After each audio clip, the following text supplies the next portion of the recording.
नमस्कार दोस्तों, मैं शुभम यादव अपने YouTube चैनल एवं कृष्णा कोचिंग क्लासेस तारापुर में आप सभी का हार्दिक स्वागत अभिनंदन करता हूं। ठीक, तो अभी हमने जो कल वीडियो बनाया था तो उसमें बताए थे स्वर और स्वर के भेद बताया गया था और सभी स्वरों के भेद का डेफिनेशन भी बताया गया था। तो आज हम बताने चल रहे हैं वावेल कॉन्सोनेंट मतलब व्यंजन। क्या व्यंजन बताने चल रहे हैं। तो आप लोगों से रिक्वेस्ट है कि ध्यानपूर्वक देखना और तैयार करना। ठीक भैया, और तैयार करना कैसे, आप एक कॉपी पेन जरूर लेकर बैठ जाना, क्योंकि कुछ डेफिनेशन हो सकता है ना लिख पाएँ, भाई गलतियां हो जाती हैं, हो सकता है। तो उस डेफिनेशन को आप लिख जरूर लेना, जितना बोलेंगे हो सकता है ना लिख पाए, लिखित भाषा में ना बता पाए, मौखिक भाषा में ही आपको समझाना पड़े, तो उसको लिख लेना। ठीक भैया, तो आपसे रिक्वेस्ट ये भी रहेगा कि अगर आप नहीं सुन पाएंगे, नहीं ध्यान से देख पाएंगे, तो इसको स्किप करके रोक कर वीडियो स्टॉप करके फिर से देख लेना पीछे करके। ठीक भैया, तो आज हम क्या पढ़ाने चल रहे हैं, कॉन्सोनेंट्स। क्या भैया, कॉन्सोनेंट्स। तो कॉन्सोनेंट्स मतलब व्यंजन। क्या भैया, व्यंजन। कल क्या स्टार्ट किए थे, कल स्टार्ट था स्वर वावेल, तो आज स्टार्ट है व्यंजन। ठीक भैया, तो कल स्वर को खत्म कर दिए थे तो आज व्यंजन। ठीक, तो व्यंजन सबसे पहले बात आएगी, अगर व्यंजन का स्टार्ट करने चल रहे हैं तो सबसे पहले व्यंजन कहते किसे हैं। तो ऐसे वर्ड जिनका उच्चारण क्रमशः स्वरों के माध्यम से होता हो। किसके माध्यम से होता हो, स्वरों के माध्यम से होता है। या फिर ऐसे वर्ड जिनका उच्चारण करते वक्त हमको अन्य वर्णों की जरूरत पड़ती हो, अन्य वर्णों की जरूरत पड़ती हो। ठीक भैया, ये भी एक परिभाषा है। तो जो आपको अच्छा लगे वही परिभाषा आप नोट कर लेना, लिख लेना। ठीक भैया, तो हमने व्यंजन की परिभाषा आप लोगों को अभी अभी बताया। फिर एक बार सुन लीजिए कि ऐसे वर्ड जिनका उच्चारण स्वरों की सहायता से या मदद से की जाए उसको क्या कहते हैं, व्यंजन कहते हैं। या फिर ऐसे वर्ण जिनका उच्चारण करने में हमें अन्य वर्णों की जरूरत या मदद या सहायता की आवश्यकता होती है, उसे क्या कहते हैं, व्यंजन कैसे कहते हैं, कॉन्सोनेंट्स कहते हैं। ठीक, तो सबसे पहले जब व्यंजन की डेफिनेशन हम आप लोगों को बता ही दिए हैं तो इसमें जाहिर सी बात है आप लोगों को बताना क्या है, अब इसका टाइप्स बताना है कि व्यंजन के भेद कितने होते हैं, व्यंजन के भेद कितने होते हैं। ठीक भैया, अच्छा आप लोगों को ये समझ में आया कि नहीं आया कि व्यंजन कहते किसे हैं। तो क्या हमको लिखना ही पड़ेगा भैया, हम सोच रहे थे कि आप लोगों को ऐसे मौखिक रूप से मौखिक भाषा में बता दिया जाए, आप लोग कम से कम याद कर लो, लेकिन आप लोगों को लगता है हमें जो ब्रेन हो आप लोगों का वो कमज़ोर हो। चलो ठीक है, लिख ही देते हैं, घबराइए मत भैया। जान रहे कि आप कापी कलम खोजने लगे होगे, कब बोल रहे लिखेंगे है नहीं, चले ठीक है लिख देते हैं। ठीक, स्क्रीन शॉट मारने में आसान होता है ना, स्क्रीन शॉट मार लोगे, ठीक कोई बात नहीं है, लिख ही देते हैं। ठीक, ऐसे वर्ड जिनका उच्चारण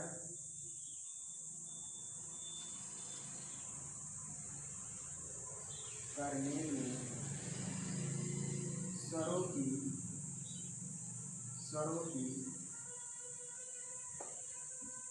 मदद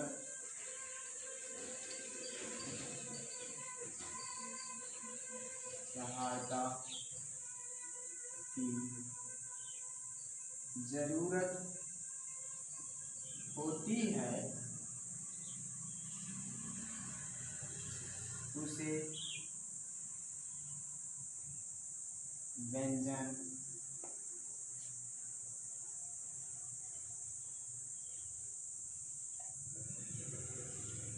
कॉन्सोनेंट्स कहते हैं।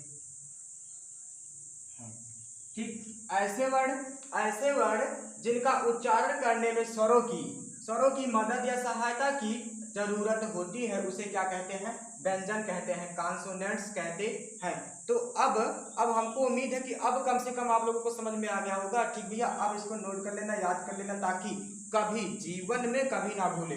तो जीवन में ना कभी भूलेगा तभी जब आप दिमाग में रखोगे भैया, अगर कॉपी में या फिर अपने थोड़ा सा मन में वैसे याद कर लोगे थोड़ा सा तब तो भूल ही जाओगे। दिमाग में रखो, बात को समझो भैया। ठीक, क्या कह रहा है कि ऐसे वर्ड, और वर्ड अब सबसे पहले वर्ड आया तो वर्ड जानते हो कि नहीं जानते हो, अभी वर्ड भी पढ़ा चुके हैं आपको। वर्ड दो प्रकार के होते हैं, एक स्वर एक व्यंजन। ठीक, ऐसे वर्ड जिनका उच्चारण करने में स्वरों की जो दो वर्ड हैं, तो इसमें ऐसे वर्ड जिनका उच्चारण करने में स्वरों की जरूरत हो, ठीक, स्वरों की मदद या सहायता की जरूरत होती है उसे क्या कहते हैं, व्यंजन, कॉन्सोनेंट्स कहते हैं। ठीक, अब जब ये हो गया तो इसमें जाहिर सी बात है आपको सबसे पहले इसका टाइप्स, कितने टाइप्स होते हैं, 3 प्रकार के होते हैं। मुख्यतः जो व्यंजन होते हैं वह 3 ही प्रकार के होते हैं भैया। कौन कौन से? स्पर्श व्यंजन, स्पर्श व्यंजन, उसके बाद अंतस्थ व्यंजन, अंतस्थ व्यंजन, और उसके बाद है उष्ण व्यंजन। ठीक, उष्ण व्यंजन। तो ठीक है, देखिए जो स्पर्श व्यंजन है उनकी संख्या 25 है। कितना है? 25 है। तो स्पर्श व्यंजन कहते किसे हैं? तो घबराइए मत, अभी बताएंगे, डेफिनेशन इसका भी दिखा देंगे, क्योंकि बताएंगे तो आप लोगों का जो दिमाग है वो शायद कमजोर हो चुका है, नोट तो कर नहीं पाओगे, याद कर नहीं पाओगे भाई। को याद मतलब इसे कैप्चर, तो अपने दिमाग में उसको कैच नहीं कर पाओगे आप लोग, हम जानते हैं। जानने का मतलब ही है, सॉरी अगर आपको बुरा लगे, बुरा नहीं, जैसे हम बता रहे हैं भैया, याद नहीं कर पाते हैं बच्चे, काहे कि हम देखते हैं ऐसे, देखो वो लोग बैठे हैं जो, उनको लोग बताते हैं, कई बार भी बता चुके हैं, लेकिन पता नहीं कैसा दिमाग है तब। चलो देखो, फिर उसके बाद क्या है? अंतस्थ है, अंतस्थ व्यंजन, अंतस्थ व्यंजन इनकी संख्या कितनी है? 4 है। फिर उष्ण व्यंजन की संख्या कितनी है? इनकी भी संख्या 4 है। तो 25, 25 4 29, 29 4 35, टोटल व्यंजनों की संख्या कितनी है? 33। यह पहले से आप लोगों को मालूम होगा। टोटल व्यंजनों की संख्या कितनी है? सर यहाँ दिख नहीं रहा है, तो इसकी संख्या 25 है, इसकी संख्या 4 है। ठीक, और इसकी संख्या कितनी है? 4। तो टोटल कितनी हुई? 25 हुई। कितनी है? सॉरी 33। टोटल कितनी हुई? 33। तो इनकी संख्या कितनी हुई व्यंजनों की? 33 हुई। ठीक भैया, 25 ये हुए जो है स्पर्श व्यंजन। उसके बाद अंतस्थ व्यंजन जो है वो 4 है। कितने हैं? 4 हैं। फिर उष्ण व्यंजन भी 4 हैं। तो टोटल कितने हुए? 33 अर्थात 33। तो 33 ही जो है वह मुख्यतः है कितने व्यंजन होते हैं? 33 व्यंजन होते हैं। ठीक, तो 33 यही है। ठीक भैया, तो आप लोग अगर इसको एक बार स्क्रीनशॉट ले लेंगे तो बहुत अच्छी बात है, अगर नहीं लेंगे तब भी अच्छी बात है। ठीक भैया, कोई दिक्कत है वही नहीं। ठीक, तो अगर ले रहे हैं तो और अच्छी बात है। तो हम इसके बाद आपको बताने चल रहे हैं स्पर्श व्यंजन। कौन सा व्यंजन? स्पर्श व्यंजन। ठीक, स्पर्श व्यंजन का भी डेफिनेशन लिखेंगे। क्या करेंगे? जब आप लोगों का दिमाग कमजोर हो, याददाश्त कमजोर हो गया है, तो क्या करें हम लिख देंगे भाई, नोट कर लेना। ठीक, हाँ लेकिन लिख जरूर रहे, लेकिन कल इसका टेस्ट भी रहेगा, समझ लेना आप लोग। ठीक भैया, तो बताने चले, इसको रेज कर दे रहे हैं। ठीक भैया,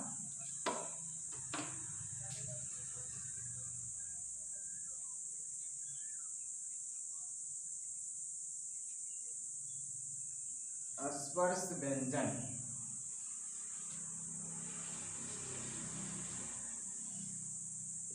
स्पर्श व्यंजन, स्पर्श व्यंजन कहते किसे हैं? स्पर्श व्यंजन कहते किसे हैं? ऐसे वर्ड जिनका उच्चारण करते समय मुंह के किसी अंग, मतलब कि ऐसे वर्ड जिनका उच्चारण करते समय मुख मतलब मुंह के किसी अंग से स्पर्श होता हो। क्या होता हो? स्पर्श होता हो, तो वही क्या कहलाते हैं? स्पर्श व्यंजन कहलाते हैं। क्या कहलाते हैं? स्पर्श व्यंजन कहलाते हैं। ठीक, तो एक बार तो बता ही दिए हैं, अगर जिसका मतलब माइंड बहुत जबर हो, मजबूत हो, तो वो कैप्चर कर लिया होगा, लेकिन लिखेंगे भैया, घबराइए मत, लिखेंगे। ठीक, तो ऐसे वर्ड जिनका उच्चारण करते समय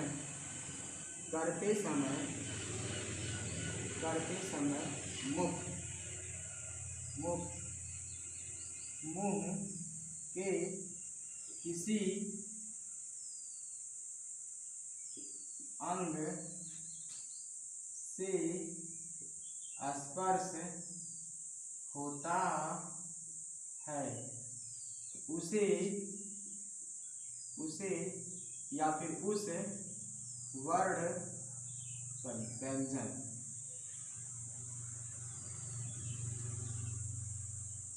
उसे स्पर्श व्यंजन कहते हैं।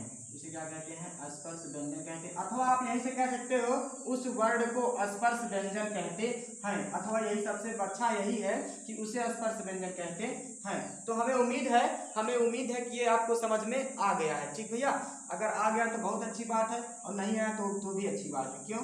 क्योंकि आपका जो नहीं, हम कुछ नहीं कहेंगे, आ गया ठीक है, नो आया नहीं आया तब भी ठीक है, कोशिश करो कि आ जाए। ठीक भैया, फिर उसके बाद देखिए स्पर्श के बाद सॉरी इसकी संख्या हमने बताना है। क्या बताना है? इसकी संख्या। तो स्पर्श व्यंजन की जो संख्या है अभी हमने उसमें बता ही दिया पहले से कि 25 है। कितना है? 25 का मतलब कितना? 25 बताएं कि नहीं बताए हैं? तो कौन से हैं? तो देखिए जो है का वर्ग, रुक जाओ, इसको मिटाने पहले मिटा दें क्योंकि जगह कम पड़ेगा, बताना पड़ेगा। 25 भी आप लोगों को बताएंगे। ठीक, तो इसको नोट कर लेना। स्पर्श व्यंजन का जो डेफिनेशन है उसको या तो स्क्रीनशॉट ले लो या तो नोट कर लो। ठीक भैया, तो अगर ले रहे हो तो अच्छी बात है, नहीं ले रहे हो तो भी अच्छी बात भैया। ठीक, तो हम आगे चल रहे हैं। ठीक भैया,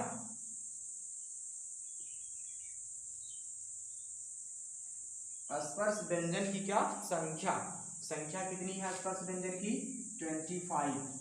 इनकी संख्या कितनी है? संख्या है 25। 25 कितना है? 25। सबसे पहले का वर्ग,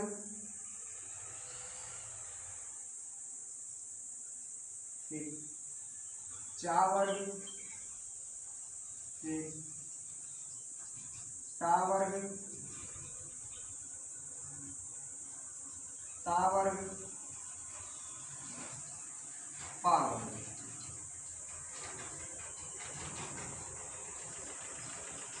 ठीक, यही है इनके जो है वर्ग। यही पांचों वर्गों के जो अक्षर हो, 5 वर्गों के पंचम वर्ग, मतलब फर्स्ट वर्ग, द्वितीय वर्ग, तृतीय वर्ग और पंचम वर्ग। ठीक, तो प्रथम पहले लीजिए का, खा, गा, घा, अंगा, चा, छा, जा, झा, ञा, टा, ठा, डा, ढा, आरा, ता, ठा, डा, ढा, ना, पा, फा, बा, भा, मा। ठीक, ये जो है ये है प्रथम वर्ग, फर्स्ट वर्ड, द्वितीय वर्ग, तृतीय वर्ग, चतुर्थ वर्ग, और ये आपका है पंचम वर्ग। ये क्या है?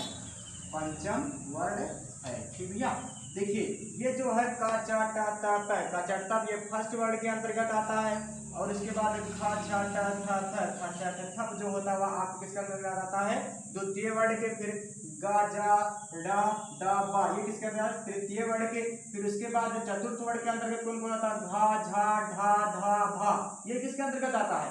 चतुर्थ वर्ड के अंदर। फिर पंचम वर्ड के अंतर्गत कौन कौन आता है? अंगा, इया, अड़ा, ना, मा। इस पंचम वर्ड को अनुनासिक या नासिक वर्ड भी कहते हैं। ठीक भैया, जो ये पंचम वर्ड है उसको नासिक या अनुनासिक वर्ड भी कहते हैं, जो कि हम पहले ही बता चुके हैं।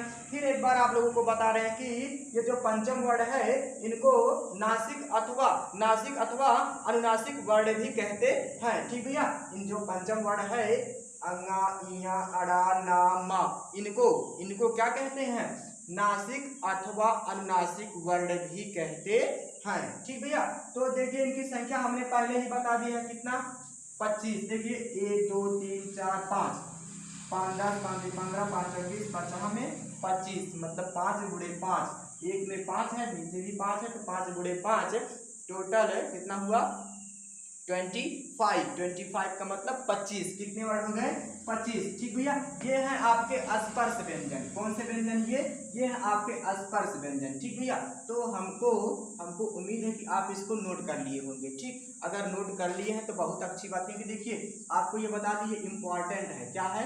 इम्पॉर्टेंट है भैया। ठीक, इसको जरूर आप नोट कर लीजिए कैप्चर के लिए, क्योंकि देखिए अगर आपको पढ़ना है वो भी मेहनत से, ठीक है, पढ़ना है अगर मेहनत से, टेट, सुपर टेट, एसएससी किसी भी लेवल की तैयारी अगर पेपर एग्जाम या देना चाहते हैं आप लोग, तो इसको जरूर आप तैयार करिए, ठीक भैया, क्योंकि ये बहुत इंपॉर्टेंट है, ठीक, इंपॉर्टेंट है। और हम चाहेंगे कि एक बार कैप्चर कर लीजिए, कैप्चर मतलब स्क्रीनशॉट ले लीजिए, ठीक, हम थोड़ा सा राय मतलब साइड में हो जाते हैं, ठीक भैया, बस इतना ही टाइम तो बहुत है ना, इतना टाइम बहुत है। चलो ठीक है, अब स्पर्श व्यंजन हो गया। स्पर्श व्यंजन के बाद हमने बताया है अंतस्थ व्यंजन, तो अंतस्थ व्यंजन किसे कहते हैं, चलो ठीक वो भी बता देते हैं, ठीक, अंतस्थ व्यंजन, ठीक भैया, अंतस्थ व्यंजन। अंतस्थ व्यंजन की हमने संख्या भी बताई है, तो संख्या कितनी बताई भैया, भूल गए हो, अब बेवकूफ हो तो भूल काहे नहीं जाओगे भैया, ठीक, कैसे भूल जाते हो, देखो अंतस्थ व्यंजन, अंतस्थ व्यंजन, ठीक, अंतस्थ व्यंजन की सबसे पहले डेफिनेशन बताएंगे हम, अंतस्थ व्यंजन की क्या बताएंगे, डेफिनेशन किसे कहते हैं, ऐसे वर्ण जिनका उच्चारण अंतस्थ मतलब अंतःकरण के द्वारा होता है, उसे कौन सा व्यंजन कहते हैं, अंतस्थ व्यंजन कहते हैं, ठीक। ऐसे वर्ण जिनका उच्चारण अंतःकरण के माध्यम के द्वारा होता है, उसे क्या कहते हैं, अंतस्थ व्यंजन कहते हैं, अंतस्थ व्यंजन कहते हैं, ठीक भैया। तो लिखिए, ऐसे वर्ण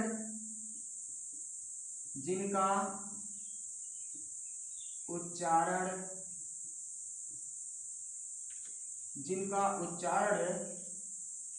अंतस्थ ब्रैकेट में अंतःकरण द्वारा होता है, उसे अंतस्थ व्यंजन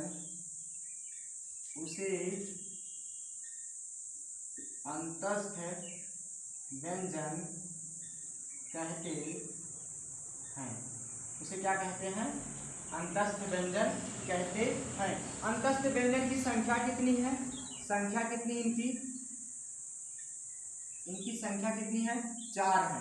कौन कौन से, या, रा, ला, वा, यही है अंतस्थ व्यंजन की संख्या, कितनी है, 4 है। कौन कौन से, या, रा, ला, वा, ठीक। और जो या और वा है, या और वा ये दोनों क्या है, इनको अर्ध स्वर भी कहते हैं, क्या कहते हैं, अर्ध स्वर।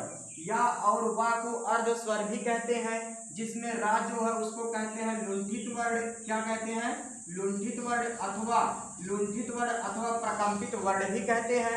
जो ला है, ला को पार्श्विक वर्ण कहते हैं, क्या कहते हैं, पार्श्विक वर्ण कहते हैं। क्यों कहते हैं, क्योंकि इस वर्ण का उच्चारण क्रमशः पार्श्व के माध्यम से होता है, जिसे पार्श्विक वर्ण कहते हैं, ठीक भैया। फिर देखिए लुंठित वर्ण, प्रकंपित वर्ण, क्यों, रा, क्योंकि रा का जब उच्चारण, रा वर्ण का जब उच्चारण हम करते हैं तो हमारी जो जिह्वा है, ठीक भैया, जिह्वा जो हमारी है वो क्या करती है, कंपन करती है। रा बोलोगे तो अपना आपका जिह्वा जो है, सॉरी जिह्वा जो है वह उसमें कंपन उत्पन्न होता है, इसलिए इसको प्रकंपित वर्ण भी कहते हैं अथवा लुंठित वर्ण भी कहते हैं, ठीक भैया।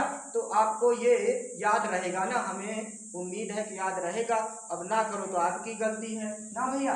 तो ठीक है, अब देखो अंतस्थ व्यंजन भी हो गया, अंतस्थ व्यंजन भी आपका क्लियर हो गया, ठीक भैया। अब अंतस्थ व्यंजन के ये भी इंपॉर्टेंट है, आप इसको भी इंपॉर्टेंट ही जानिए, ठीक, इंपॉर्टेंट ये भी भैया बहुत इंपॉर्टेंट है, थोड़ा सा नहीं बहुत।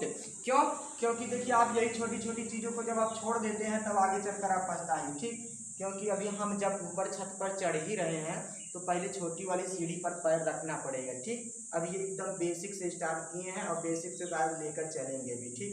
बस हमको चाहिए क्या, आप लोगों का प्यार दुलार। लेकिन देखिए भैया, हमारे चैनल को लाइक नहीं किए, सब्सक्राइब नहीं किए हैं तो कर लीजिए, और करना क्या है, आपसे हाथ जोड़कर विनम्रता के साथ निवेदन हो कि इसको शेयर पहले करिए भैया, इतना शेयर करिए, इतना शेयर करिए, ताकि आपके साथ साथ आपका कल्याण तो हो ही रहा है, नहीं करेंगे तब भी कल्याण तो हो रहा ही है, और वैसे हमारा भी थोड़ा बहुत कल्याण कर दीजिए ना, शेयर कर दीजिए ना भैया, ठीक। तो चलिए देखिए नेक्स्ट, आगे देखिए, आगे देख लीजिए भैया।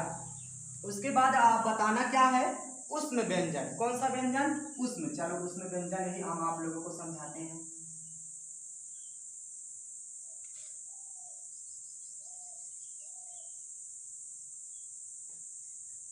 देखिए उष्म व्यंजन जो है वह होता है, एक तो होता है इम्पॉर्टेंट। क्या होता है?